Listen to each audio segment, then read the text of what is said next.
After a season of unpacking burnout, grief, trauma, and healing, this episode asks the biggest question of all: was it ever really about the money? Let's start by setting a boundary. In this episode, we're not talking about the pay. In this version of reality, teachers are paid what they are worth, period. So the question becomes, what would be enough to bring us back? I'm your host, Courtney, with my lovely host, Erin. Back season 2. Woohoo! Did everybody have a good break? Oh, we had a great break, lots of traveling. I'm apparently now the Grinch who has stolen Christmas because I've taken down all decorations and How dare there's you? no tree, no lights, no Merry Christmas in my house anymore. And I guess I'm the Grinch, That's funny. Very but dramatic, but very on brand. very on brand. Best part was waking up Christmas morning and little man, my mom, we were very happy to have her spend the night at our house. And little man wakes me up saying, "Oh, Santa came." Well, he runs into the guest room where my mom is and he jumps and sits right on her chest, goes nose to nose, and he goes, "Gaga, presents."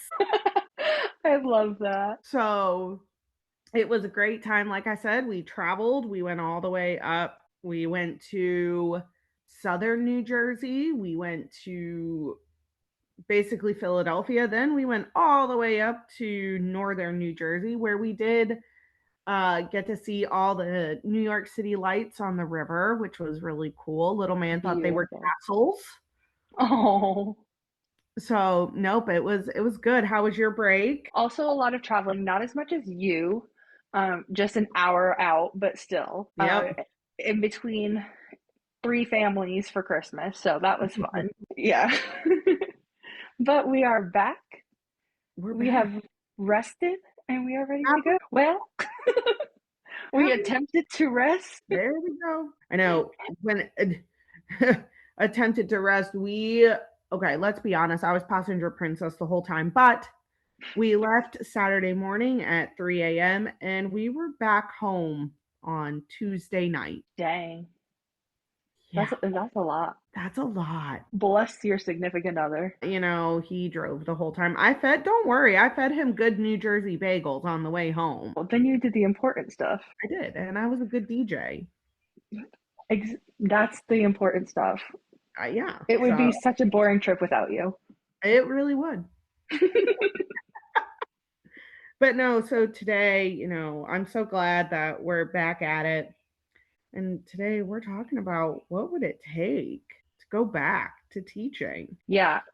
Again, want to reiterate, this is not about the pay. In this perfect scenario, teachers are paid what they're worth.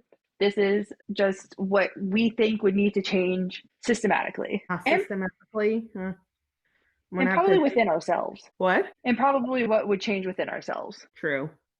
Um, no, because I was first gonna say, well, if my significant other gets paid a boatload of money, I would go back. I mean, I officially registered my little man for good old kindergarten. Yay. There was only a slight few tears. Okay, there was a lot of tears, but On my end, too. yeah, I know. I told you, and we did. We cried, but that's okay. Um, I always joked all I have to do is take my teaching license and I could step back into the classroom and if my significant other, gets paid a boatload of money, then I might. I could see myself going back, even though like right now I have a very, very nice job. It's Mm-hmm. very flexible. I get done at 2:30 in the afternoon. You know, I'm able to be a very active parent. I'm going to be able to be an active room mom because we all know I'm going to do it. I'm going to be at all the field trips, all the events, everything, but systematically. I think looking at our education system right now, Mm-hmm. it's all about numbers. Right. It's all about, getting our numbers up. And they're pushing kids through. And I'm seeing it firsthand with my nephew. He is diagnosed autism, ADHD, and he rushes through his tests. And one thing that the school does is they can retake tests. Even my cousin's, her kids, she was telling me that her kids, you can retake a test Hmm. many times just to pass. Oh, that makes me angry. Yeah. So, what good are we doing for these kids if we're just letting them pass? That's that No Child Left Behind system they got had going on. Oh, that was one of the common, and I was never a fan of No Child Left Behind and Common Core. The idea of Common Core, I love the premise of it. So Hmm. that no matter what, wherever you move, things are you're gonna be within that same ballpark of what they're learning. It's a Right. great, for families that move a lot, like our military members, everything. It's a great premise. The execution of it, Questionable. questionable, especially paired with No Child Left Behind. Yeah. Like, and I hate to put it this way, but even like I'm worried about, this future generation because I have one really good friend. He taught in New York. He was teaching middle school, upper middle school, or lower high school, one of those. And I asked him one day and I said, how is it in New York? Because since I'm out in the rural of north in the South, like he said that his kids are on a reading level of elementary school and they were in upper middle, lower high school with the reading level of elementary school. And I gotta reach out to him because he's gonna have a really good perspective because right now he's over in Vietnam teaching. Hmm.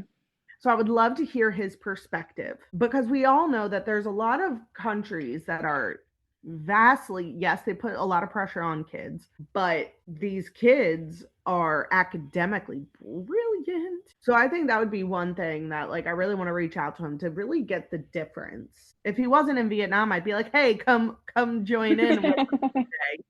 But no, he's living the life out in Vietnam. He can join in via email. Yes, I'll reach out to him and see what differences he noticed from being an American teacher teaching in America versus teaching in Vietnam. Yeah, I'm interested to know that too. Yeah. But yeah, systematically I would think let's get rid of No Child Left Behind. Let's Hmm. stop worrying about numbers. Worry about the child. Worry about the child. Yeah, my sister has a friend who her son is 9 years old and he's reading at a preschool level right now. Yeah, it's rough. They're getting him all the books, all the hooked on phonics, and is that still Yeah. a thing? I And think that's so. the thing. We need to bring phonics back. Yes. They've gotten rid of it. These kids are learning how to memorize and not Hmm. actually learn how to read. And we know her, we love her, and she has a great song, good old Miss Rachel. Her phonics song is great. Sorry for that brief interruption. My cat just walked across the screen and decided to take over for a quick second. But Miss Rachel's phonics song is great. But I think one thing that the teachers who do phonics is not doing it correctly because when we look at certain letters, like the letter B, a lot of the teachers are saying "buh." We all know there's no U in that letter. Let's Right. teach phonics correctly. But I think that's one thing that we need to do is bring back phonics. I agree. What's one thing that would get you to come back systematically? Um, I'd have to say baseline respect. Mm-hmm. Um, we're not glorified babysitters, Mm. and I think that not only parents but staff needs to know that as well. Yeah. Admin, sometimes I feel like they think we're just glorified babysitters, Yeah, because all they and we care just need about is to money. exactly. We just need to push everybody along and make sure everybody is alive at the end of the day, and that's what matters. Yeah, I agree. And it doesn't get easier. You're still that way in all the grades. Yeah. That's a big one. Also, I need admin to be trained to deal with people and not be trained in power. Mm. We need to remember we're all in this together. High School Musical. I was gonna say, for lack of a better phrase. Um, yeah, we're all in this together, and that just because you are higher up does not mean you know better. Nope. And not to have power trips. Oh, especially the power trips when they treat certain families that donate more better. Oh, that one pisses me off. I've seen that a lot. Yeah. Like, no, I would have to agree with you on that. Admin actually needs to have better respect. But again, admins are only caring about one thing and one thing only: numbers. Well, two things: money. Well, with good numbers comes more money. True. That doesn't go towards the teachers, mind you. No, it does not. Barely goes to the classrooms. To say the least. No, there is definitely so much that it would take. And like I said, if I get the opportunity to, you know, get back in the classroom, watch my, it would be able to, I could see my son like be more involved with the school and do all that, I would. Mm-hmm. With everything. And I know that the education system is always constantly changing. Yeah. So who knows what can happen. But right now, these kids are not kids. And we need to do what, friend? Let kids be kids. They're not a number. And it's really sad to see, especially when you have kids who are learning English as a second language that get pushed along. Yeah. And they have no basis. Like so my significant other is not English as a first language. He was even telling me, because we've gotten on these conversations before, he only spoke his home language at home. And so he learned English because they got him tutors to be able to talk. And because they automatically assumed that he didn't know anything, they automatically put him in other classrooms without, yeah. So he got extra tutors and then they realized, oh, you can speak English. Yeah. He's Imagine. I can. That's crazy. Yeah. It's almost like English as a second language. Like they just push them along. And I think that is an aspect of school that needs some revamping, because they teach English, and English is one of the hardest languages to learn. Mm-hmm. Of all the rules, but they teach it so formally. Yeah. It is the most formal way to speak, and that is not how our society is. No. Because even the other day, me and my significant other, we were talking about it because he mentioned something to little man, and he said something along the lines of like, and it's going to sound harsh, but it's more formal. He said, okay, well, if you behave, then we can go do, and I forget what we were going to go do. Mm-hmm. And, little man just kind of laughed. Like, was like, he doesn't know that word. I was like, are we going to be nice? Are we going to listen? Are we going to be a kind friend? Like, and I was like, well, you growing up, you learned English, formal English. And I said, that's where that barrier is. Right. So I think that's one aspect that I would like to see revamped, is that ESL. Yeah. To get these kids to actually not speak like formal robots over here. I was just going to say, I think that's the problem with learning a language in America in general, because I remember in Spanish class in high school, I had a few friends in class that spoke Spanish, and so they would answer things the way that they knew how, which was the informal way. Yep. And they'd get marked incorrect because they wanted the formal way. Yep. And I think we just need to teach informal as importantly as formal. Yes. Have that balance. But again, we as a country are not that formal. No. Now, there are a lot more languages, such as the Asian languages, the formality of everything, that is very important. Right. But in America, formality of stuff is not. I mean, I sit in multiple business meetings a week. Ain't none of us are using formal language over here. None of us. It's No. not like, good morrow, friend. We're like, No okay, one let's talks like that. get done. Like, so it's interesting. Yeah, I agree. So I would like to see that changed because I feel like it causes more harm to students who are trying to learn English. And don't assume that just because you hear the parents speak another language that the kids don't know English. Exactly. Because there's a good chance that the kid does know English. Yeah. At least some. We're starting in my house since my significant other is fluent in another language. He is starting to speak more to little man because we're going to try and get little man to be bilingual. I love that. Right? You will be surprised with these bilingual babies. Yeah. People discount them. You know, they don't think that they know anything, but bilingual babies, like, excuse me, ESL teacher, are you fluent in Right. multiple languages?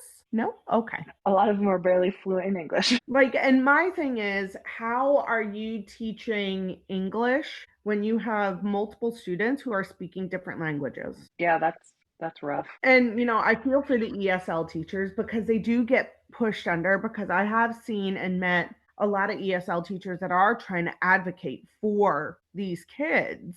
Hmm. Because with every language, like tongue placement is different, the way they move their mouth is different. Hmm. And, you know, the school is just pushing them under. Yeah, that would be nice for that to change. Another thing that I would love to change is that behavioral support doesn't fall solely on the teachers, Say it again for the people in the back. especially when you have a child with more difficult behavioral issues and you're trying to teach a class of 18, 20 20, kids. 24. Exactly. And it's all on you to help this one kid who ends up getting not all the attention and help they need. My nephew. He gets sent to the office to go help the front desk lady when the teacher doesn't want to deal with him anymore. Oh, that makes me so angry. Yep. Um, he has a 504. They will not put him on an IEP, even though all his doctors and parents and therapists say, hey, he needs an IEP. The school refuses and denies Why? him an IEP. That makes me so mad. Oh, yeah, no, we know he's being pushed through. It's very, very obvious. That's crazy. Yeah. And that's And he scary. does. Like, how many kids? He has a lot of behavior issues.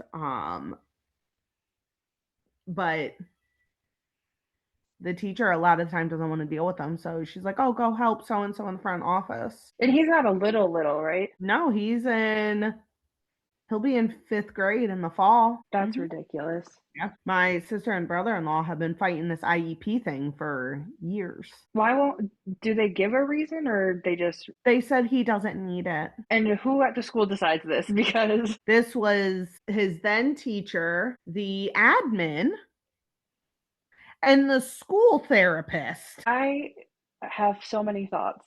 Because, first of all, if the teacher can't handle him and sends him to the office but doesn't think he needs an IEP, that's crazy. He finished one of the testings that they do in like 15 minutes. But he's fine and dandy. Don't bother him with an IEP. They were like, well, he needs to retake it because he failed. And I'm like, oh, really? That's insane.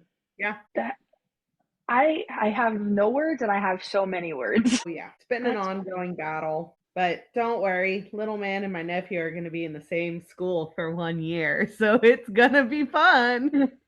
Bless them. Bless their hearts in the most southern way possible.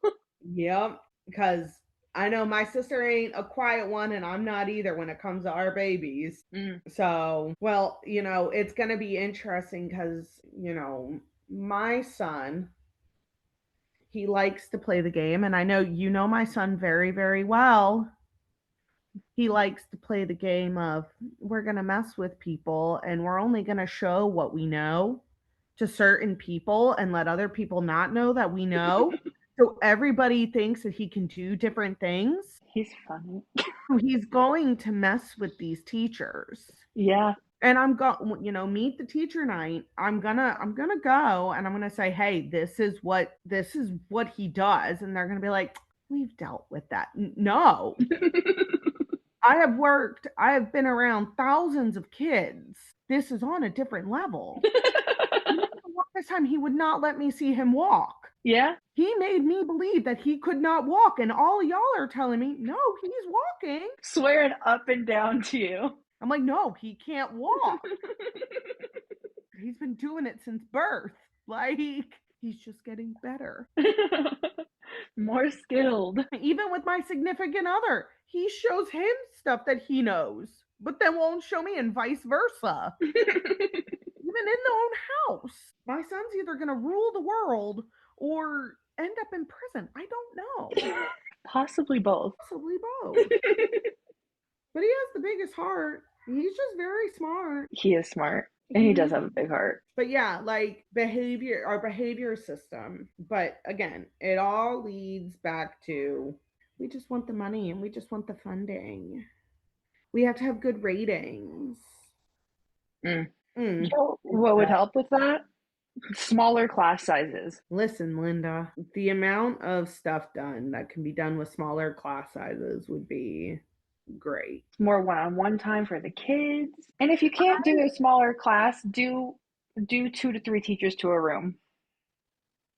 Yeah. Well, one thing that I think of, especially with the class sizes, that I would like to see change for me to be able to go back is let's not make these individual groups so obvious on the high, mediums, and lows. Yeah. And let's not tell the kids that they're in the higher level reading group or whatever. Because kids talk, Linda.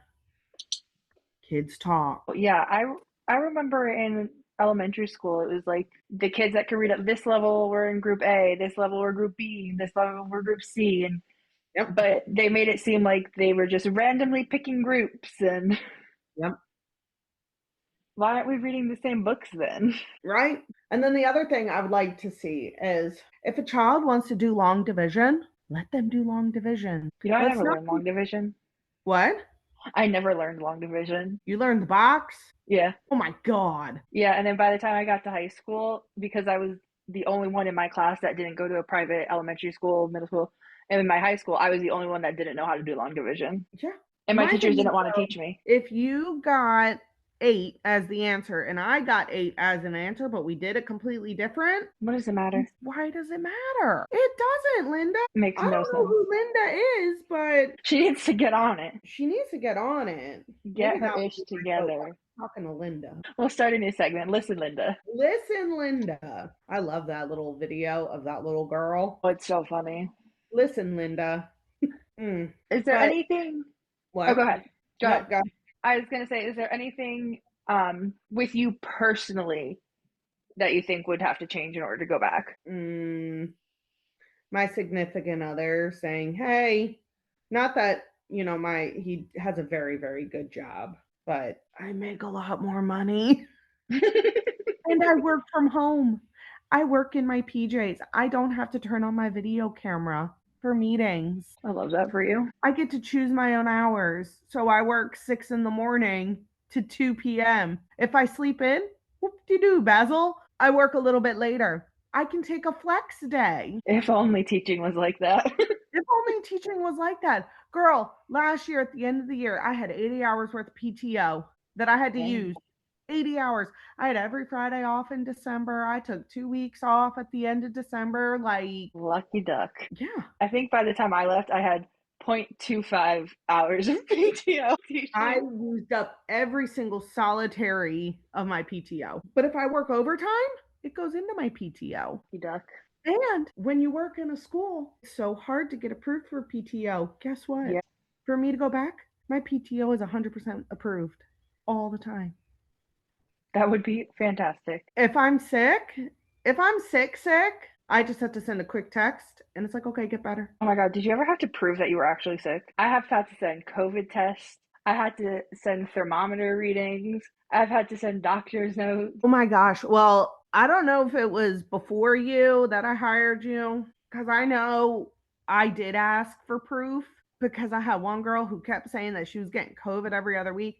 And when I asked for her proof, she would literally find a photo from Google. Oh no. So that's why I really started like, hey, No, I don't think you ever asked me for proof. okay. Um, I think our director did, Mm, which was interesting. yeah. Um, oh, I remember when I got hand, foot, and mouth. I didn't have a test or anything. I just literally sent pictures of my sores, and I was like, "Is this enough?" Yeah.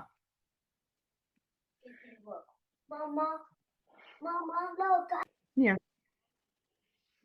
Sorry for that brief interruption. My son came out complaining about not having his dog pillowcase on his pillow. And we completely squirreled because we were laughing about it. Um, I know we talked about hand, foot, and mouth, and you had to send, and you sent photos of the sores, Yes. but getting coverage in a school but personally, it would take a lot. Um, because I mean, I like my job. Yeah. I I have an easy job and I get paid well. Yeah. Yeah, I wouldn't want to leave either. See, I would much rather like stop working altogether and be little Miss Susie homemaker over here and make bread, have babies, like get dinner on the table ready. And I do that anyways now, but think of all the bread. Like I would wear like the cute aprons. Like that episode of Gilmore Girls. Yes. Like that's me. That's what I want to do. And I practically do that now. But I love I that. enjoy that. I think for me, I would have to personally develop thicker skin Mm, and like be okay with standing up to admin when need be. yeah. Like if everything was perfect and it was a perfect world and systematically everything was great and pay was normal and PTO was perfect and all that, I would still need to be able to stand my ground. Yeah. Admin tends to do that. They walk all over. Yeah, agreed. But unfortunately, the society and world that we live in, the education system needs a complete and total rehaul. Yeah, I agree. But who knows what it's going to take. Parents, read with your kids. Oh, Like, them please. a little. Don't rely on the teachers or the school system. Not the teachers, the school system. Yes, the school system. Um, Read a little book every night. Yeah. Read part of a big book every night. Whatever works for y'all. And Linda, Hey, if you're out there, get your shit. get it together. The fact that so many teachers have to imagine a completely different system just to feel safe returning says everything. Leaving didn't mean we stopped caring, it meant we started caring about ourselves too. And I think that's a wrap on our episode. Welcome to season 2. I was just going to say that. Ah, All right, we will catch you next week. bye bye. Bye.